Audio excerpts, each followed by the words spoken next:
The gun was already drawn. Marcus Ice Williams stood 6 feet from Judge Frank Caprio's granddaughter's car, a stolen 9mm trembling in his 17-year-old hands. His voice cracked when he yelled it. "Get out! Now!" Sarah Caprio, 19, froze behind the wheel. Her phone was in her purse.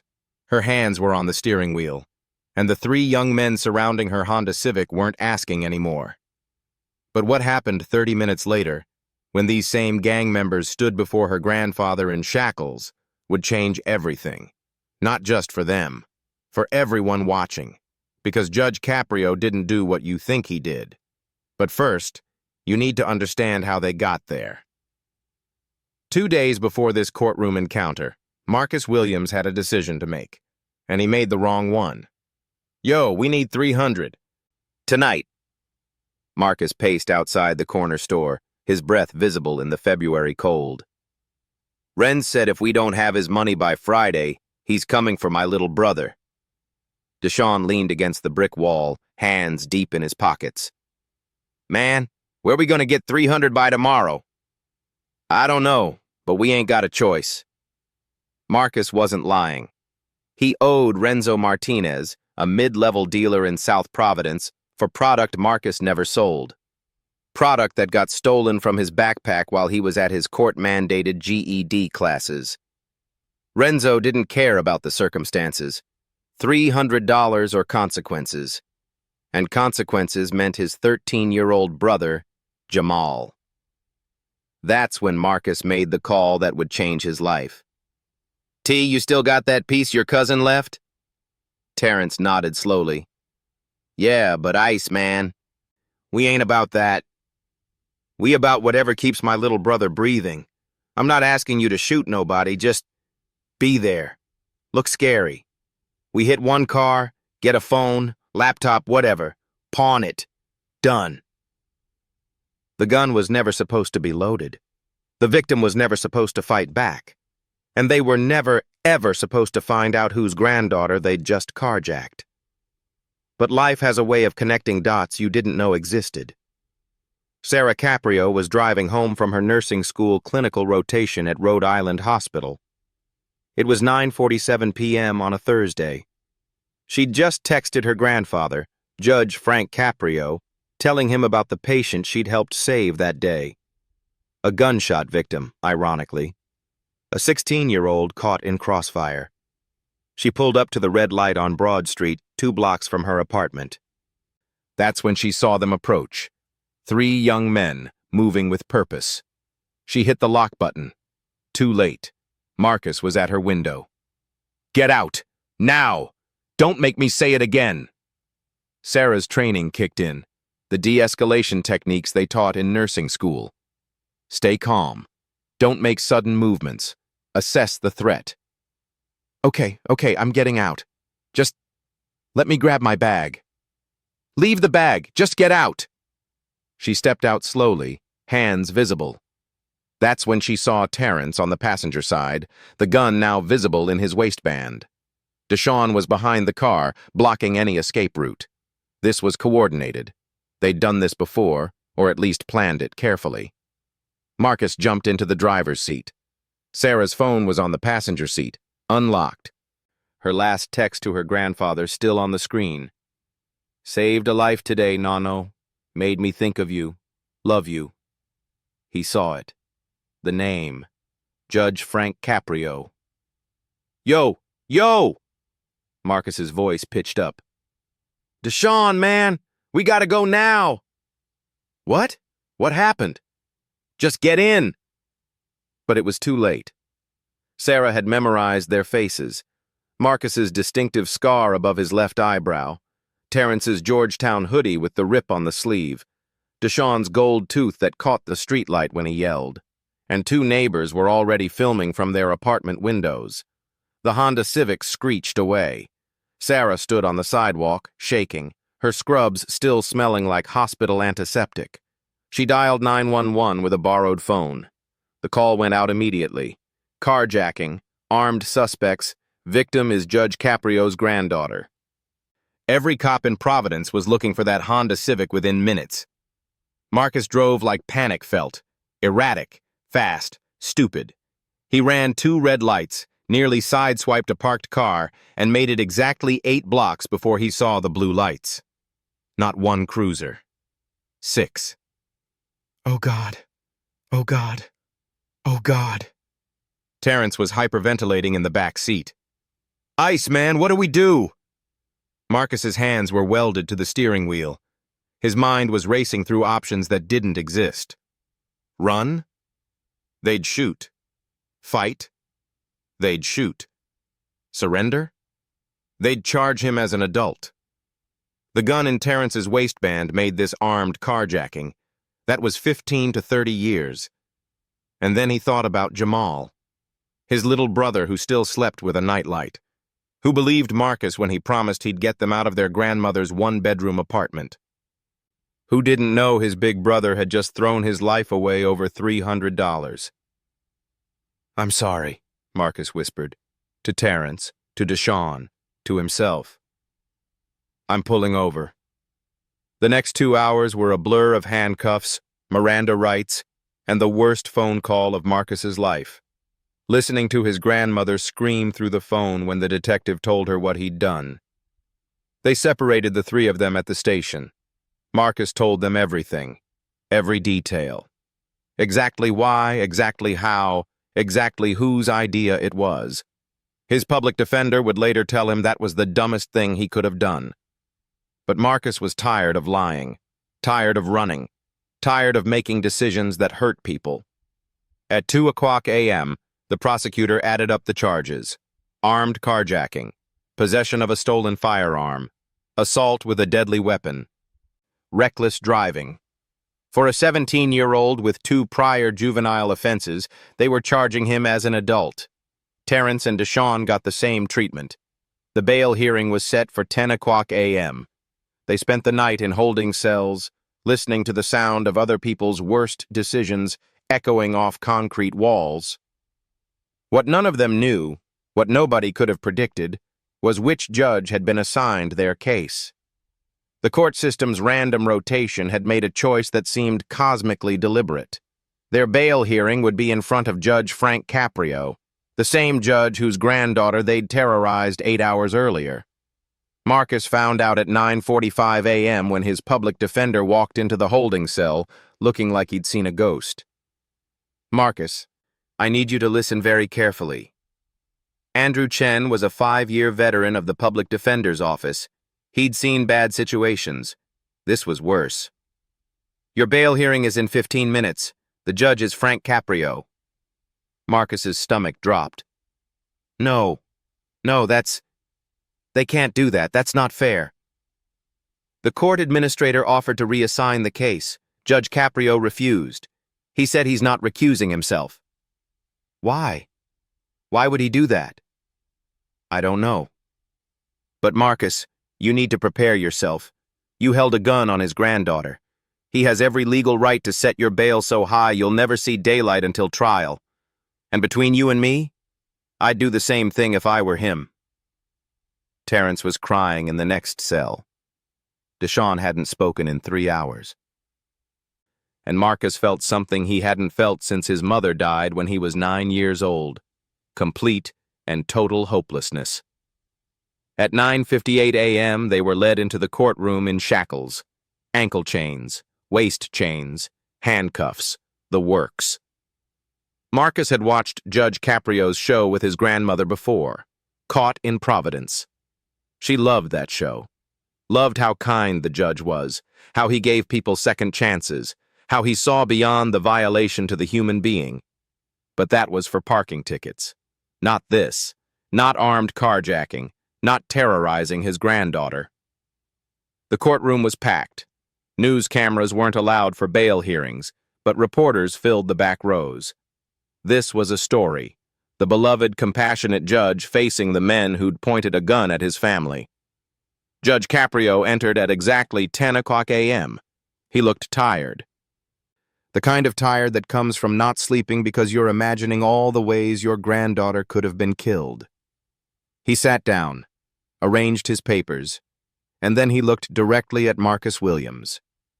The room held its breath. Mr. Williams, Mr. Johnson, Mr. Davis. His voice was steady but cold. You three young men made a choice 2 nights ago that could have ended my granddaughter's life. You pointed a gun at a 19-year-old nursing student who'd just finished saving someone else's life at the hospital.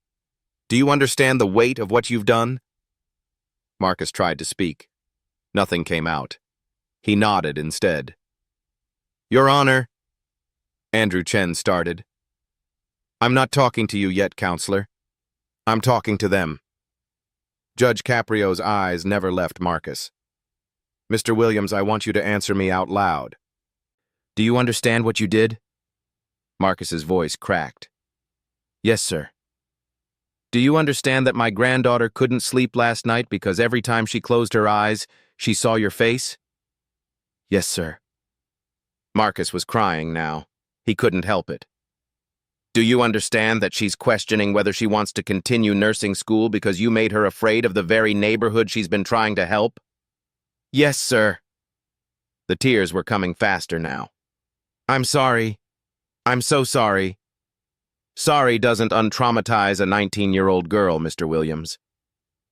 The courtroom was silent except for Marcus's crying. Even the prosecutors looked uncomfortable. This wasn't the Judge Caprio they'd seen before. This was a grandfather, raw, angry, hurt. Judge Caprio picked up a document. The prosecution is recommending bail at $100,000 each. Given the severity of the crime, the use of a weapon, and the fact that you're facing adult charges, that's actually conservative. I could set it at $500,000. I could remand you without bail. Do you understand that? Yes, Your Honor. All 3 defendants answered in unison. Good. He set the paper down. Now I want to ask you a different question, Mr. Williams. And I want the truth. Why did you do this? And don't tell me you needed money. I want to know why you needed money badly enough to point a gun at someone's granddaughter. Marcus looked at his public defender. Andrew nodded. Tell the truth. My little brother, Your Honor.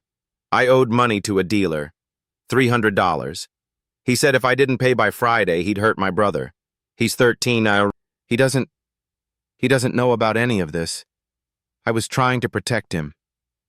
By committing armed robbery? I know it was stupid, I know. But I couldn't let them hurt Jamal. He's all I got. Our mom died when I was 9. Our dad's been gone since before he was born. Our grandmother raised us, but she's 76 and she's sick, and I was supposed to be the man of the house and I messed everything up and now I can't even protect him from jail. Marcus broke down completely. His shoulders shook. The chains rattled. 8 hours of fear and guilt and exhaustion came pouring out in that courtroom. Judge Caprio watched. He didn't interrupt. Didn't rush him.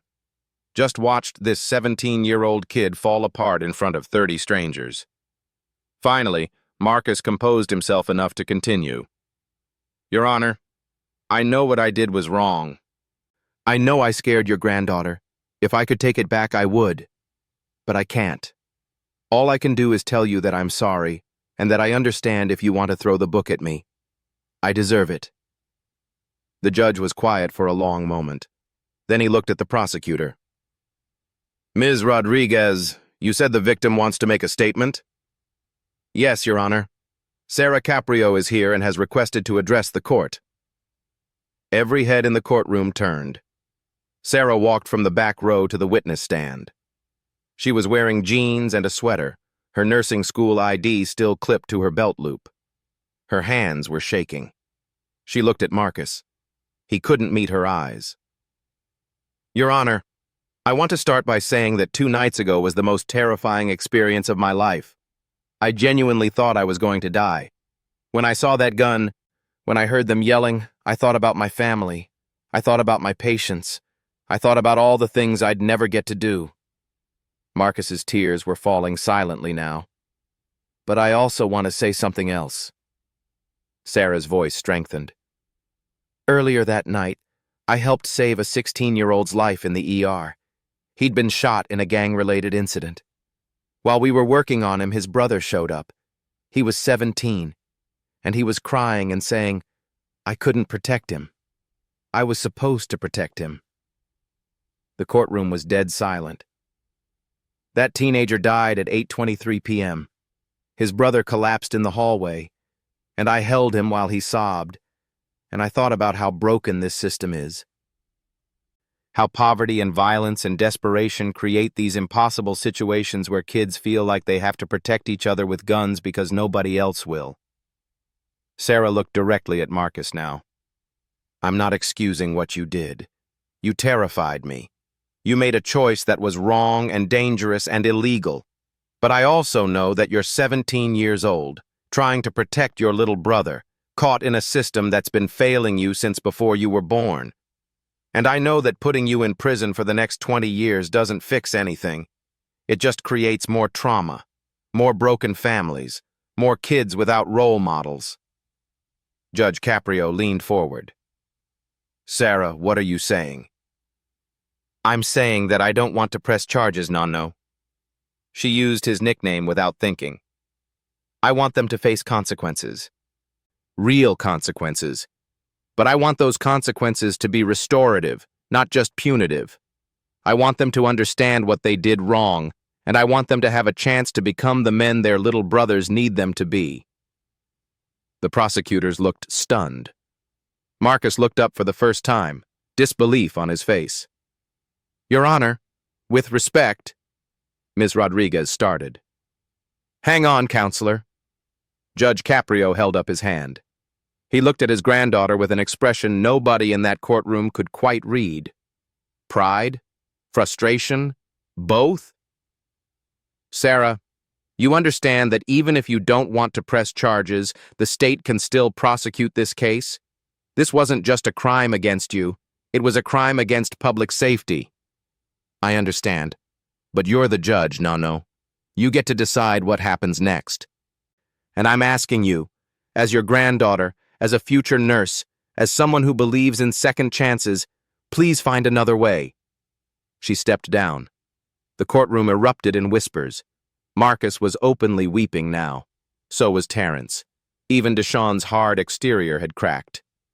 Judge Caprio removed his glasses and rubbed his eyes. When he spoke again, his voice was different, softer, more like the judge from TV. Mr. Williams, look at me. Marcus looked up. Do you know how lucky you are? Yes, Your Honor. No, I don't think you do. You held a gun on my granddaughter. My granddaughter. The girl I taught to ride a bike. The girl I walked down the aisle at her high school graduation. The girl who's going to save lives because she's got more compassion in her little finger than most people have in their whole body. You traumatized her. And you know what she just did? She asked me to show you mercy. Marcus couldn't speak. He just nodded, tears streaming. I want to be very clear about something. If you were 30 years old, if you had a long criminal record, if you'd hurt her, I would throw every book in this courthouse at you. I would make sure you never saw daylight. Do you understand that? Yes, sir. But you're not 30. You're 17. You're a kid who made a catastrophically stupid decision trying to protect your little brother. And my granddaughter, who has every right to want revenge, is asking me to see past your worst moment to who you might become. He paused, letting that sink in. Here's what's going to happen. I'm setting bail at $5,000 each. That's low. Very low. The prosecutors are going to hate me for it, but I don't care. Your families will need to come up with $500 to the bail bondsman to get you out. The public defenders looked shocked. $5,000 was almost nothing for armed carjacking. And this is not negotiable. You will plead guilty to lesser charges. No trial, no chance to fight this. You plead to unarmed robbery, reckless endangerment, and theft. You'll serve 18 months in juvenile detention followed by 3 years of probation. Marcus's grandmother burst into tears in the gallery. 18 months instead of 20 years. During those 18 months, you will get your GED. You will participate in every program they offer. Anger management, job training, substance abuse counseling, everything. And when you get out, you will report to me personally once a month for 3 years. Not your probation officer. Me. Your Honor, the prosecutor objected. I said not negotiable, Ms. Rodriguez. If the state doesn't like these terms, take it up with the appeals court. But this is my courtroom, and this is my decision. He turned back to Marcus. You will also write a letter to my granddaughter. Not an apology letter. She doesn't owe you forgiveness. A letter explaining what you learned, what you're going to do differently, how you're going to break this cycle for your little brother. And you'll send me a copy every 6 months for 3 years. I want to watch you grow up, Mr. Williams. I want to see you become the man your little brother thinks you already are. Marcus was sobbing so hard he could barely breathe. And one more thing. That dealer who threatened your brother, his name is Renzo Martinez? Yes, Your Honor. I'm issuing a restraining order effective immediately. If he comes within 500 feet of you or your family, he goes to jail. And I'm personally contacting the Providence police gang unit to make sure they know that your family is under court protection. Nobody threatens a child while I'm sitting on this bench. Are we clear? Yes, Your Honor, thank you. Thank you so much. Judge Caprio looked at Terrence and Deshawn. Everything I just said applies to both of you as well. This is your one chance, your only chance. You mess this up, you come back before me on any charge, and I will make sure you serve every single day of the maximum sentence. Do you understand? Yes, Your Honor, they both answered. Good. Bail is set. Court is adjourned. He stood to leave, then paused. Mr. Williams, one last thing. Yes, Your Honor? When you get out in 18 months, come see me. I know some people in construction, in community centers, in trade schools. You want to be the man of the house? I'm going to help you learn how to do that without a gun. But you have to want it. Do you want it? Marcus could barely speak through his tears. Yes, sir. I want it. Then we'll see you in 18 months. Don't let me down. And more importantly, don't let your little brother down. The deputies led them out. Marcus looked back once. Sarah was standing next to her grandfather, crying. She gave him the smallest nod. Not forgiveness, not friendship, just acknowledgement. I see you. I see your humanity. And that was enough. The courtroom cleared slowly. Reporters rushed out to file their stories. The prosecutors shook their heads. Frustrated but bound by the judge's ruling. The public defenders looked stunned, already preparing the paperwork for the plea deal. But Judge Caprio stayed in his seat, his granddaughter's hand in his. Did I do the right thing? He asked her quietly. You did the brave thing, nonno. The right thing isn't always the popular thing. I'm going to get crucified in the press for this. They're going to say I'm soft on crime, that I'm letting dangerous criminals walk free. Maybe. But in 18 months, Marcus Williams is going to walk out of that facility with a high school diploma and a plan. And he's going to break a cycle that's destroyed his family for generations. That's worth the criticism. Judge Caprio squeezed her hand. When did you get so wise? I learned from the best. This case did go viral. News outlets from across the country covered it. The comments section was predictably divided. Some called Judge Caprio a hero. Some called him reckless. Some said he was biased because it was his granddaughter. Some said he showed exactly the kind of restorative justice the system needs. But here's what really happened. 18 months later, Marcus Williams walked out of juvenile detention. He had his GED. He'd completed every program. He'd written 6 letters to Sarah. She'd responded to 2 of them, short but kind. And true to his word, Judge Caprio had a construction apprenticeship waiting for him. Marcus reported to Judge Caprio's chambers the day after his release. He wore a collared shirt his grandmother had ironed 3 times. His hands were shaking when he knocked on the door. Come in, Mr. Williams. Judge Caprio was sitting at his desk, reading. He looked up and smiled. A real smile. You made it. Yes, sir. I made it. Tell me about your brother. How's Jamal doing? He's good, Your Honor. He's 14 now, straight A's. He wants to be a teacher, and he doesn't know anybody in a gang. I made sure of that. Good. That's very good. They talked for an hour about Marcus's plans, about his fears, about the job that started Monday morning, about how he'd saved up $200 to pay back his grandmother for the bail money. As Marcus stood to leave, Judge Caprio stopped him. Mr. Williams, I want you to know something. What I said in that courtroom 18 months ago, about you being lucky, I was only half right. Sir, my granddaughter is the lucky one. Because now she gets to watch you prove that compassion isn't weakness, that second chances aren't naive, that people can change. She needed that. After what happened, she needed to see that her faith in humanity wasn't misplaced. Marcus's eyes filled with tears. Again. He seemed to cry a lot around Judge Caprio.